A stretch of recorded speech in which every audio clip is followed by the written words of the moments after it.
Every day it's our routine that we go to school or to university, and we spend some hours where we spend at least about 8 hours in this building. It could be a university, it could be a school, it could be any institute.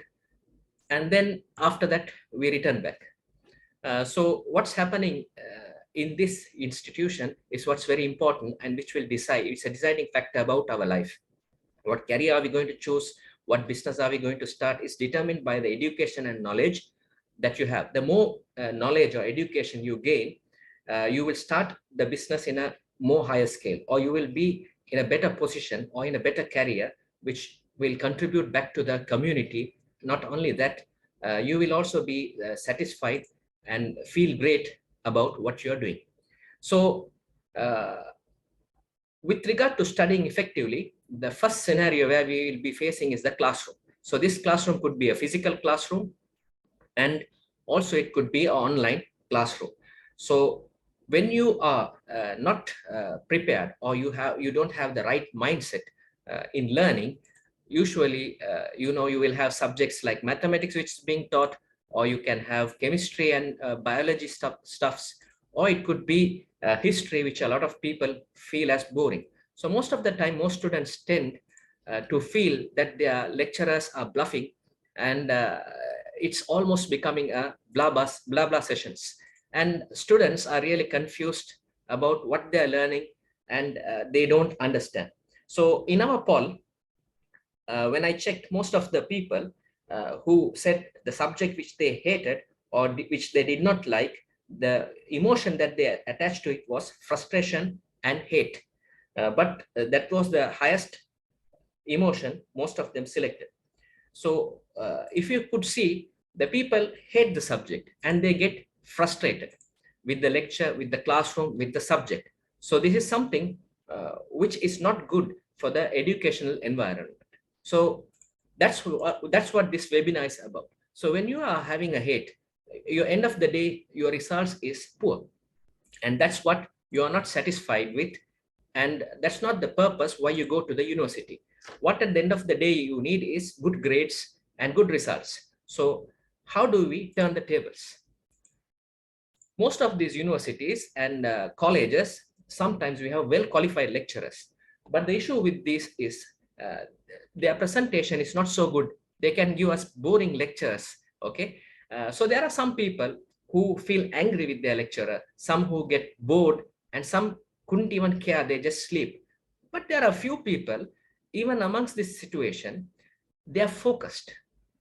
Even if the lecture is boring, they are focused. How can they achieve this? So this is something which we are going to explore in our today's session. So coming to the solutions of learning, we need to do a bit of a background study on how some people can perform well and some people can't perform well.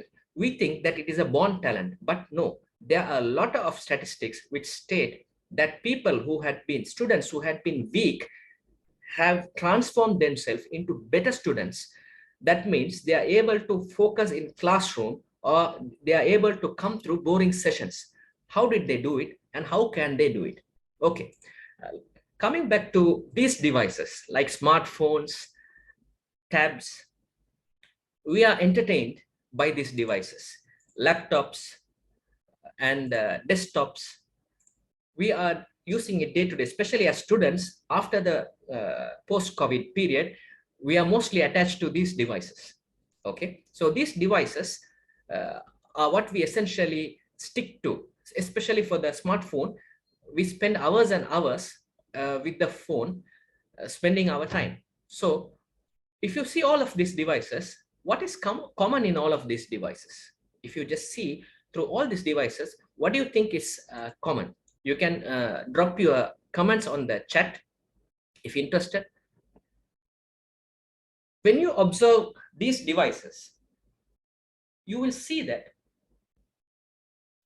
those devices have something really common in them. So let's explore what the common features are there in these devices. Okay, so if you take the PC or anything, they commonly have the thing called hardware, right? So if you take a hardware, you have the monitor or the screen, the speaker, a keyboard, a mouse. Also, you have within the CPU, you have the hard disk, you have the processor, you have the RAM. Okay, so for those who are not aware about the CPU, let me just take a brief idea. So the hard disk is something which will store long-term information, and the RAM, it will store temporary information. Okay, and the CPU, which has the motherboard and processor, it will do the functioning, the processing, the logical part of recording. And the mouse, keyboard are input devices. The speaker and the monitor are output devices. If you take the phone, they also function in same way. They have this, they have a speaker, they have a screen, you have the keyboard, it has a processor, it has a motherboard, it has a hard disk memory, and it has a RAM memory. So we tend to choose phones which has good hardware configuration.